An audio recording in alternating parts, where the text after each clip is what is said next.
नमस्कार, आप देख रहे हैं YIS न्यूज। रामपुर में बड़े हर्षोल्लास के साथ मनाया गया 77वां स्वतंत्रता दिवस।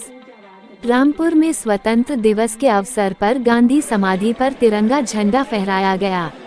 इस अवसर पर भाजपा के सांसद घनश्याम सिंह लोधी और राज्य मंत्री बलदेव सिंह औलख,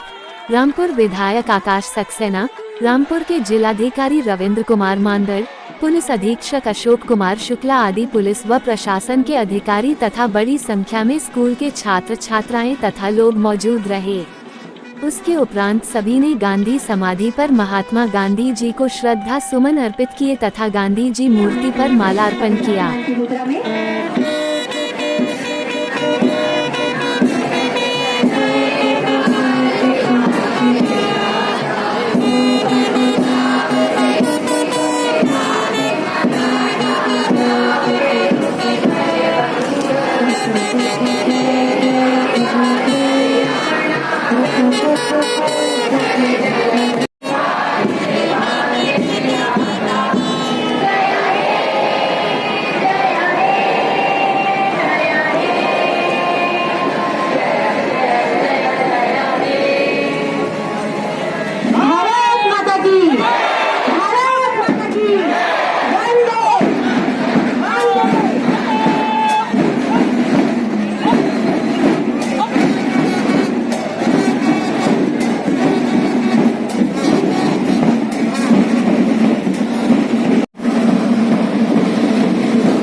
करने वाले हमारे आदरणीय जिलाधिकारी महोदय मिशन संगठन के द्वारा दिव्यांगों को न केवल उपकरण उपलब्ध कराए जा रहे हैं, बल्कि आवास भी प्रदान किया जा रहा है। रामपुर को रोजगार उपलब्ध कराने के लिए रामपुर में औद्योगिक समिति भी कराई जा रही है।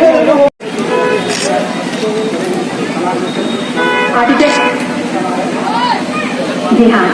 250 वर्षों की ऐतिहासिक धरोहर को सजाए रजा लाइब्रेरी में प्रशंसा पुस्तकालय महोत्सव में हमारे राष्ट्रपति महोदय जी ने भी की। और एक आप सभी से मैं निवेदन करना चाहूंगी कि हमारे सभी माननीय अतिथिगण व हमारे प्रशासन के आला अधिकारीगण गांधी समाधि में पुष्प अर्पित करने के बाद देश के राष्ट्रपिता महात्मा गांधी जी की प्रतिमा पर नमन करने के बाद, माल्यार्पण के बाद कर्नल खान की प्रतिमा पर माल्यार्पण करने हेतु पधारेंगे। तो टीचर ये जो मार्ग है उसमें जगह बना दी जाए, आने जाने का स्थान खाली कर दिया जाए। सभी टीचर्स और बच्चों से मैं निवेदन करूंगी कि कृपया शहीद स्मारक स्थल से आप अपने स्थान को ले लें। हमारे उत्तर प्रदेश के यशस्वी मुख्यमंत्री महोदय जी के संबोधन का लाइव प्रसारण यहाँ पर LED स्क्रीन के माध्यम से किया जाएगा। उस उद्बोधन को सुनने का यह अवसर आप प्रशासन द्वारा हमें उपलब्ध कराया जा रहा है, तो कृपया उसके भागीदार बने। ये जो रेलिंग के नौजवान बैठे हैं,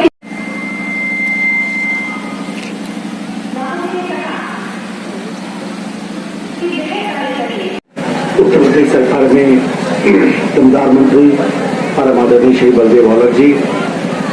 हमारे जनपद के लोकप्रिय सांसद श्री घनश्याम सिंह लोधी जी, हमारे जिले को नई ऊर्जा और नई दिशा देने वाले ऐसे हमारे जिलाधिकारी श्री रविंद्र मांदड़ जी, हमारे पुलिस अधीक्षक श्री अशोक जी, CDO साहब नंद किशोर जी, इसके अलावा जितने हमारे अधिकारीगण हैं, और विशेषकर जैसे DM साहब ने कहा था कि DOS साहब जो जिनकी वजह से आज एक बच्चों में एक नई ऊर्जा देखने को मिल रही है, ऐसी सभी को बधाई। मुझसे पहले हमारे DM साहब ने आपको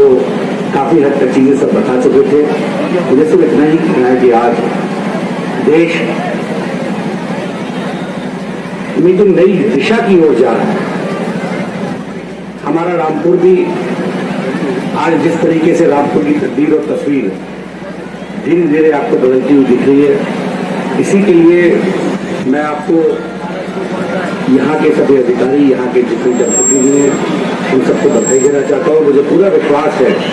कि आने वाले समय में हमारा जनपद रामपुर देश ही नहीं विश्व में एक अपनी अलग जगह बनाएगा, ऐसा मेरा विश्वास है। जय हिंद, जय भारत।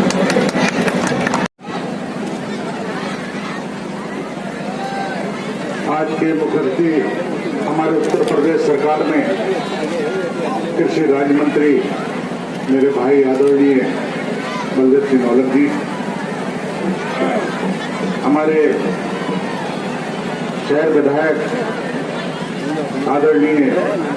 आकाश सक्सेना जी, हमारे जनपद रामपुर के जिलाधिकारी आदरणीय रविंद्र कुमार जी,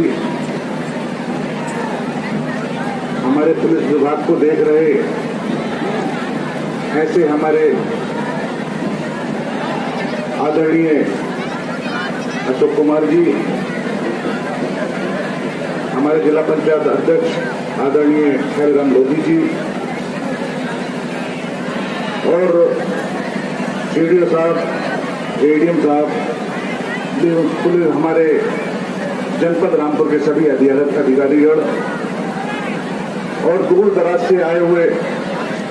सभी मेरे बच्चों, माता और बहनों, अभी आपके सामने जिलाधिकारी ने आपके सामने विचार रखे, हमारे विधायक जी ने भी विचार रखे, क्योंकि ये भारत एक बदल रहा है। कल के भारत में और आज के भारत में बहुत बड़ा अंतर है, क्योंकि कभी खुशी कभी गम, कल थोड़ा गम भी था, आज खुशी का माहौल है, क्योंकि 14 तारीख को एक देश का बंटवारा हुआ था तो सब लोगों को दुख भी हुआ था। लेकिन आज 15 अगस्त है और स्वतंत्रता दिवस के रूप में हम 15 अगस्त को मनाते हैं, तो आज खुशी का भी माहौल है। लेकिन जिन लोगों ने ये आजादी दिलवाई, हमारे भारतवर्ष के उन नौजवानों को, उन शहीदों को, जो हमारे पूर्वज रहे, तो अपने जान नौछावर करके इस मुल्क को आजाद कराया, उन्हें भूला नहीं जा सकता। क्योंकि जो आजादी मिली है,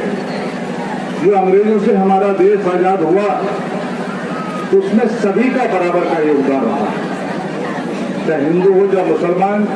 सिख हो, चाहे ईसाई, सभी का बराबर का योगदान रहा है। और ये जो त्योहार है, जो राष्ट्रीय पर्व है, इसे सभी लोगों को मनाना चाहिए, क्योंकि भारत माता सबकी है, किसी एक धर्म की नहीं, एक विशेष की नहीं, एक जात की नहीं, एक किसी दल की नहीं। पहले भी सरकारें बहुत सारी रही,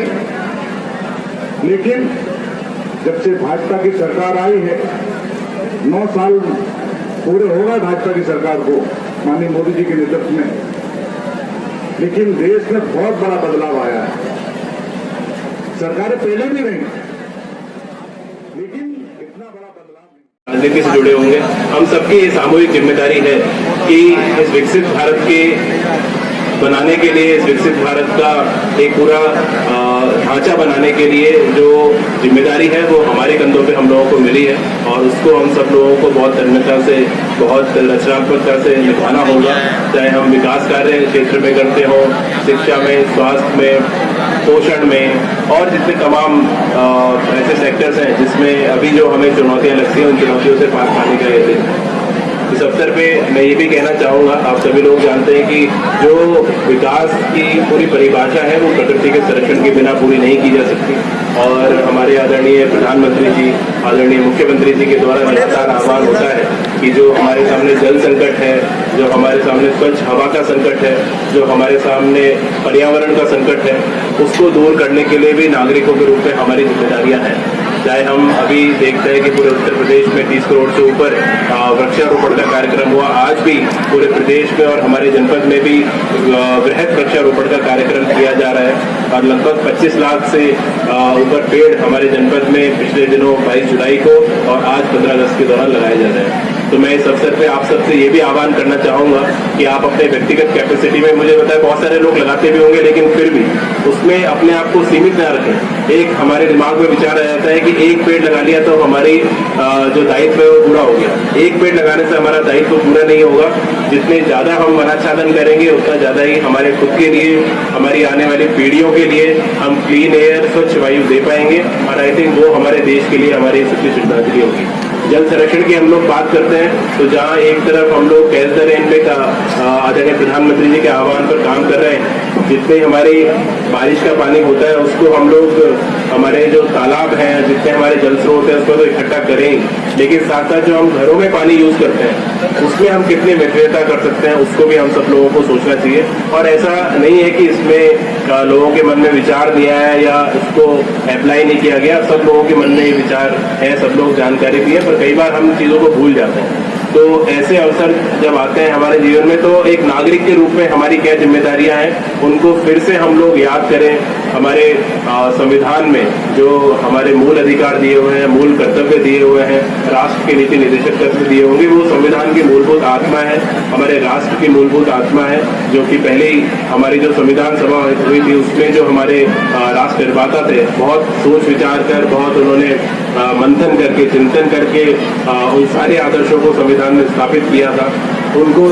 छात्र जीवन में उसके बाद भी हम लगातार पढ़ते हैं, दोहराते हैं, तो केवल पढ़ने और दोहराने के लिए नहीं है, उसको जीवन में आत्मसात करने के लिए भी वो सारे सिद्धांत बहुत आवश्यक है। तो ऐसे अवसरों पर हमें निश्चित रूप से उन सारे सिद्धांतों को आत्मसात करना चाहिए।